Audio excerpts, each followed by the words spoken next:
Hello बच्चों, हम आज अपने अगले वीडियो के अंदर नेक्स्ट यूनिट सेकंड लेते हैं स्थिर विद्युत की।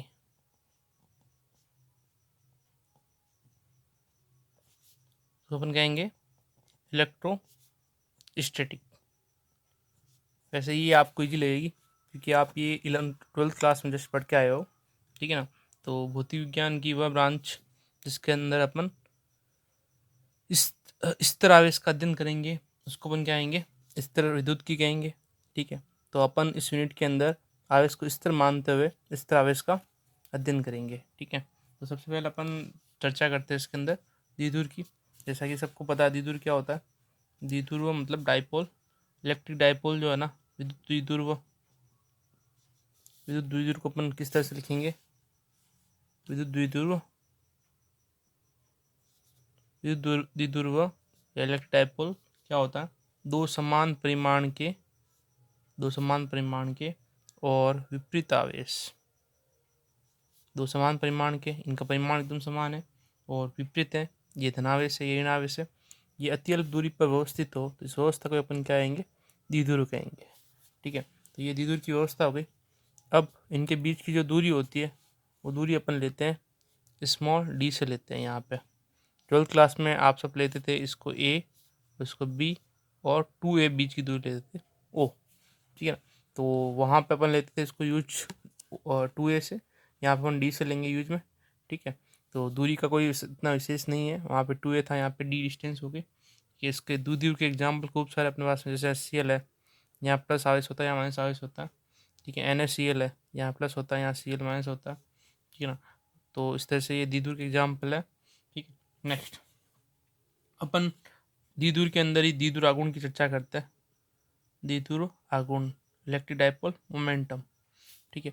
द्विध्रुव आघूर्ण क्या होता है, द्विध्रुव आघूर्ण होता है द्विध्रुव के अंदर किसी एक आवेश के परिमाण और मध्य की दूरी के गुणनफल को अपन क्या कहेंगे, द्विध्रुव आघूर्ण कहेंगे। तो जो द्विध्रुव आघूर्ण होता है उसको अपन इलेक्ट्रिक डाइपोल मोमेंटम P से लिखते हैं।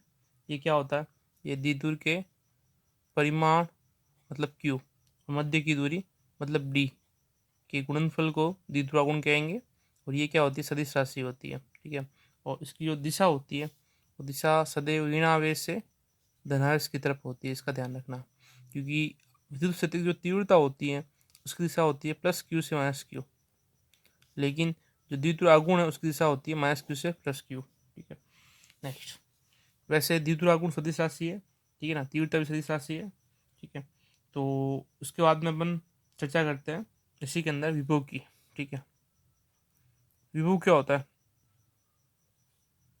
विभव होता है अनंत से अनंत से किसी अनंत से किसी धनावेश को, किसी अनंत से किसी एकांक धनावेश को विद्युत क्षेत्र में स्थित किसी बिंदु, जैसे विद्युत क्षेत्र है ये +Q आवेश है, इसका विद्युत क्षेत्र ये हो गया, इसी के अंदर किसी बिंदु P पर R दूरी पर लाने के लिए किए गए कार्य को अपन क्या कहते हैं, विभव कहते हैं, ठीक है ना।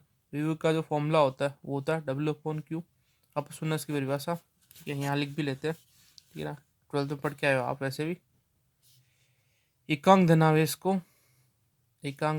को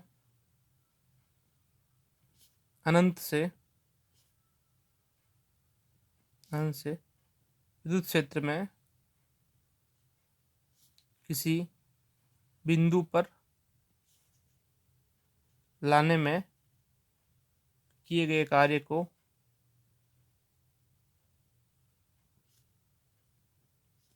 विद्युत विभव कहते हैं, विभव कहते हैं, ठीक है। इसका मात्रक पता है आपको, वैसे क्या होता है, वोल्ट होता है, ठीक है। और अन्य मात्रक, ऐसे मात्रक तो इसका वोल्ट हो गया, अन्य मात्रक के अंदर जूल प्रति कूलम भी आएगा, ठीक है। और विमा जो इसकी है वो विमा अपन इसी से निकाल लेंगे, ठीक है ना। तो विमा जूल की होती है M1L2T-2 और वो गुलाम आवेश की होती है A1T1, ठीक है। तो इसकी विमा हो गई M1L2T-3 और A-1, ठीक है। इसकी विमा हो गई। द्विध्रुव जो है ना ये अदिश राशि होती है, ये सदिश राशि नहीं, ये अदिश राशि है, इसका ध्यान रखना, ठीक है। और इसका वैसे बिंदु आवेश के लिए जो विभव होता है, बिंदु आवेश के लिए विभव वो क्या होता है, वो होता है के क्यू अपॉन आर, ठीक। इसके बारे में पढ़ चुके हो आप, वैसे ये कैसे आता है उसको भी देख लेते हैं अपन। नेक्स्ट आगे अपन देखते हैं, किसी द्विध्रुव के कारण अपन को, किसी द्विध्रुव के कारण उस द्विध्रुव से आर दूरी और थीटा कोण पर स्थित किसी बिंदु पर विभव की गणना करनी है, ठीक है। तो सबसे पहले शुरुआत में कह रहे हैं कि माना अपने पास में क्या है, माना अपने पास में एक द्विध्रुव है, ठीक है। यहाँ पर प्लस क्यू आवेश हो गया या माइनस क्यू आवेश हो गया, ये द्विध्रुव हो गया, ठीक है। और इसके बीच की दूरी डी होती है, कुल दूरी डी होती है, मध्य बिंदु से इसकी दूरी हो जाएगी d/2 और d/2, ठीक है। और कोण थीटा ही है, यहाँ से अपन ये जो लेंगे इनको अपन अलग दूरी ले लेते हैं, इसको r1 इसको r2। ये r दूरी पर कोई बिंदु P है, इस बिंदु P पर मुझे क्या करना है, u का मान ज्ञात करना है, ठीक है ना। इसके निर्देशांक अपन XYZ ले सकते हैं, ठीक है। नेक्स्ट सबसे पहले अपना जो काम होगा, ठीक है, वो काम क्या होगा, हमको यहाँ पे r1 और r2 दूरी का मान निकालना होगा, ठीक है। तो r1 और r2 दूरी का मान निकालने के लिए अपन क्या कर रहे हैं, यहाँ से इस पर अपन डाल रहे हैं लंब, ठीक है। नेक्स्ट इसी को अपन आगे बढ़ाते हैं, इस भुजा को, ठीक है ना, और यहाँ पे अपन डालते हैं लंब, ठीक है। तो ये इसको देते हैं AC, इसको देते हैं D, ठीक है। तो ये AC और ये D हो गया, ठीक है। अब इस त्रिभुज के अंदर अपन ये OC की वैल्यू निकालेंगे, तो देखो R1 की जो वैल्यू है वो क्या है, P है, R2 की जो वैल्यू है वो क्या है, PB। जैसे अपन यहाँ से लंब डालेंगे, जो PA की वैल्यू है PC के बराबर हो जाएगी, जो PD की वैल्यू जो है किसके बराबर हो जाएगी, PB के बराबर हो जाएगी। तो अपना जो काम है वो काम है PC की वैल्यू निकालना, ठीक है ना, PC की वैल्यू निकालना। PO की वैल्यू तो अपने पास पता ही है R है। तो सबसे पहले त्रिभुज देखते हैं, कौन सा त्रिभुज, छोटा वाला त्रिभुज देखेंगे OCD में। इसके अंदर जो कोस थीटा होगा वो क्या होगा, आधार बट्टा कर्ण। तो कर्ण का मान कितना, आधार का मान तो कितना है OC, और कर्ण का मान कितना है d/2 कोस थीटा। तो OC की जो वैल्यू आएगी वो क्या आएगी, d/2 cos theta. Same same इसी तरह अपन इस त्रिभुज के अंदर, इस BDO में कोस थीटा की जो वैल्यू निकालेंगे वो क्या रहेगी, वो रहेगी आपके पास में आधार बट्टा कर्ण। तो यहाँ पे जो आधार है वो क्या जाएगा OD, और कर्ण की जो वैल्यू है d/2, तो OD की जो वैल्यू रहेगी वो जाएगी d/2 कोस थीटा, ठीक है। अब अपने पास में इसी डायग्राम के अंदर इसकी वैल्यू हो गई d/2 कोस थीटा, और इसकी भी वैल्यू हो गई d/2 कोस थीटा, ठीक है। तब आप देख सकते हो जो R1 है वो क्या है, PC है। अब PC की वैल्यू जो होगी वो क्या होगी, इस OP में से मैं क्या करूँ, इस OC को सब्ट्रैक्ट कर दूँ, तो मैं इसको लिखूँगा OP में से OC को घटा लो। तो OP की जो वैल्यू है वो कितनी है, OP की वैल्यू जो है वो R है, और जो OC की वैल्यू है वो कितनी है, d/2 कोस थीटा। ये R1 की वैल्यू होगी, अपने पास में समीकरण एक देते हैं इसको। और जो R2 है उसको देखेंगे, तो R2 की वैल्यू क्या है अपने पास में, वो है ये PB, और PB किसके इक्वल है, ये PB इक्वल है PD के, ठीक है। तो R2 जो है वो क्या है, PD के बराबर है। अब PD का जो मान है, PD का मान क्या रहेगा, आप देखो यहाँ PD का जो मान रहेगा वो रहेगा OP प्लस OD, ठीक है। तो R2 की जो वैल्यू रहेगी वो रहेगी, OP की वैल्यू कितनी है, वो है टोटल R, OP की वैल्यू कुल R हो गई, और OD की जो वैल्यू है वो क्या हो गई, d/2 कोस थीटा। ये अपने समीकरण दूसरा निकाल लिया। अब आगे अपन बढ़ते हैं, ठीक है। तो ये वैल्यू निकालने के बाद में अपन सबसे पहले बात करते हैं प्लस Q आवेश के कारण जो प्लस क्यू आवेश है धनात्मक आवेश, इसके कारण बिंदु P पर विभव का मान, तो वो क्या रहेगा, वो रहेगा V1 बराबर KQ अपॉन R1। ठीक है, तो V1 की वैल्यू अपन निकाल ली यहाँ से। सेकेंड, माइनस क्यू आवेश के कारण जो बिंदु P है उस पर विभव का मान जो रहेगा वो क्या रहेगा, -KQ अपॉन बीच की दूरी जो है वो R2 है। ठीक है, ये दूरी अपन निकाल चुके हैं। नेक्स्ट, जो अतः बिंदु P पर कुल विभव की बात करें, की बात करेंगे तो क्या रहेगी, V1 plus V2। Value put करते हैं, KQ upon R1 minus KQ upon R2, और V की जो वैल्यू रहेगी वो रहेगी KQ बाहर 1/R1 माइनस 1/R2। ठीक है, इसके बाद अपन आगे देखते हैं कि इस V की वैल्यू कैसे निकालते हैं। R1 और R2 की वैल्यू अपन निकाल रखी है ना, उसी को अपन आगे यहाँ पे यूज में लेंगे। तो नेक्स्ट,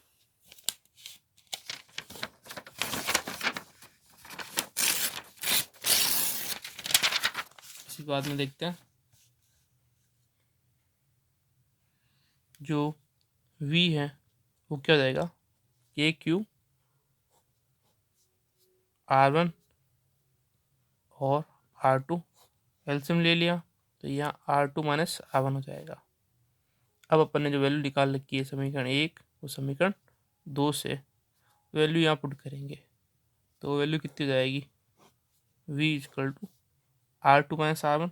R2 की जो वैल्यू है वो अपन समीकरण 2 से लिखेंगे, तो वो कितनी हो जाएगी, वो हो जाएगी अपने पास में R plus D/2 cos theta minus समीकरण 1 से वैल्यू रखेंगे R1 की, तो रहेगी R minus D/2 cos theta. ठीक है, ये वैल्यू पुट करेंगे, नीचे भी करेंगे। R1 की वैल्यू जो है R minus D/2 cos theta into R plus D/2 cos theta. ठीक है, तो जो V का मान रहेगा वो क्या रहेगा, वो रहेगा R plus D/2 cos theta minus R plus D/2 cos theta, और नीचे R square minus D/2 cos theta का स्क्वायर। ठीक है, नेक्स्ट, अब ऊपर जो वैल्यू है प्लस R से माइनस R कैंसिल हो जाएगी, और V की वैल्यू हो जाएगी KQ D/2, ये ट्वाइस हो जाएगी 2D/2 कोस थीटा। नीचे जो वैल्यू है अब तो R स्क्वायर माइनस D/2 का स्क्वायर मतलब 4 है ये, ठीक है ना, 4 कह सकते हैं कोस स्क्वायर थीटा, और ये कैंसिल कर दिया अपन ने, और ऊपर जो है वो कितनी वैल्यू हो गई Q इंटू डी, तो अपन बात कर चुके हैं, वो होती है द्वितुरा गुण P। ठीक है, और ये जो D है वो क्या है, दोनों के बीच की दूरी है। तो वास्तव में जो द्वितु के बीच की दूरी होती है वो कितनी होती है, वो होती है लगभग अंगस्ट्रॉन के अंदर होती है। ठीक है ना, अंगस्ट्रॉन मतलब 10⁻⁻10। ठीक है, और जब इसका स्क्वायर किया जाएगा, ठीक है, D स्क्वायर किया जाएगा तो लगभग होएगा 10⁻20। ये जो वैल्यू है बहुत ही अल्प है, तो अपन क्या कहेंगे कि जो डी का मान है, डी का मान अति अल्प है, तथा डी स्क्वायर जो है वो लगभग क्या है, नगण्य है। ठीक है, नगण्य है तो उसको अपन शून्य मान सकते हैं। पीछे जो वैल्यू बचेगी वो क्या बचेगी, के क्यू इंटू डी जो रहेगी वो रहेगी P कोस थीटा, जो अपॉन में है वो क्या, ये तो पूरा नगण्य हो गया पद। ठीक है, तो R स्क्वायर रहेगा, तो अपने पास में जो विभव का मान आएगा, विभव का मान क्या आएगा, वो आएगा KP कोस थीटा अपॉन R स्क्वायर। ठीक है, अब यहाँ पे जो कोस थीटा है उस कोस थीटा को अपन दो वैल्यू से ले सकते हैं। कैसे ले सकते हैं, पहली स्थिति अपन लेंगे यदि बिंदु कहाँ पर हो, यदि बिंदु अक्ष पर हो, एक्सेल लाइन पे, अगर यदि बिंदु अक्ष पर है, एक्सेल लाइन पर है, तो इस स्थिति के अंदर जो V की वैल्यू रहेगी वो क्या रहेगी, सबसे पहले थीटा की वैल्यू रहेगी जो क्या रहेगी 0 डिग्री आएगी। देखो द्विध्रुव का द्विध्रुव है, इस द्विध्रुव के लिए ये जो पूरी लाइन है, पूरी लाइन क्या है, पूरी लाइन अक्स है, और इसकी जो ये परपेंडिकुलर लाइन है, ये जैसे द्विध्रुव है प्लस क्यू और ये माइनस क्यू, तो इसकी ये जो पूरी लाइन है वो अक्स रहेगी, और इसको जो परपेंडिकुलर लाइन है, लंबवत लाइन है, वो निरक्ष रहेगी। ठीक है ना, जो निरक्ष कह सकते हैं, विषुवतीय कह सकते हैं। ठीक है ना, ये दोनों एक ही वर्ड है। ठीक है, और ये जो लाइन है वो अक्स रहेगी। ठीक है, इक्वेटोरियल लाइन और ये एक्सियल लाइन। ठीक है, तो हम सबसे पहले ले रहे हैं अक्स पर, तो कोण कितना रहेगा, 0 0 रहेगा, तो कोस 0 की वैल्यू क्या रहेगी, कोस 0 की वैल्यू 1 रहेगी अपॉन में आर स्क्वायर, तो अपन इसको लिखेंगे के पी अपॉन आर स्क्वायर। ठीक है, दूसरा सेकेंड जो पॉइंट है वो अपना रहेगा निरक्ष पर। ठीक है ना, कि यदि बिंदु निरक्ष पर स्थित है, यदि बिंदु निरक्ष पर स्थित है, तो स्थिति के अंदर जो v रहेगा वो क्या रहेगा, थीटा रहेगा, पहले 0 रहेगा, 90 रहेगा, थीटा निरक्ष पर 90 रहेगा, तो उसको केस के अंदर कोस 90 की जो वैल्यू रहेगी वो रहेगी 0। तो ये जो अक्स था वो तो के पी वन आर स्क्वायर मिला, ये जो निरक्ष है वो 0 मिलेगा। ठीक है, तो वी निरक्ष की जो वैल्यू रहेगी वो 0 मिलेगी। ठीक है, इस चीज़ को ध्यान रखना है। दूसरी चीज़, अगर अपन को कह दे कि इसी द्विध्रुव के अंदर विभव को सदिश रूप से प्रदर्शित करना है। ठीक है ना, तो इस द्विध्रुव को सदिश रूप से प्रदर्शित करना है, तो द्विध्रुव का जो सदिश निरूपण होगा ना, द्विध्रुव के विभव का सदिश निरूपण, वो किस तरह से अपन शो करेंगे, वो के पी सदिश cos theta upon r square into r cap, और ये जो के पी सदिश है वो तो ऐसे रहेगा, लेकिन आर कैप जो यूनिट वेक्टर है उसको आर सदिश अपॉन आर लिख देंगे। ठीक है, अब जो ऊपर वाली टर्म है वो क्या जाएगी, P dot are, P dot are रहेगी, अपॉन में आर क्यूब रहेगी। ठीक है ना, तो ये डॉट लगेगा यहाँ पे, दूसरा यहाँ पे जो चिन्ह है वो माइनस लगेगा। अब ये माइनस क्यों लगा, नहीं यहाँ प्लस ही लगेगा, कोई समस्या नहीं यहाँ पे तो। ठीक है ना, वो माइनस वाला सीन दूसरे के अंदर होता है। ठीक है, चलो यहाँ पे पी सदिश आर कैप जो है, ये पी सदिश आर सदिश जो है वो कोस थीटा हटने से यहाँ पे क्या आ गया, डॉट आ गया। ठीक है ना, ये जो डॉट है वो इसी के लिए है, कोस के लिए है। ठीक है ना, तो ये इसका सदिश रूप से एक तरह से हो गया निरूपण। ठीक है, नेक्स्ट अपन अगले वीडियो में देखेंगे इसको।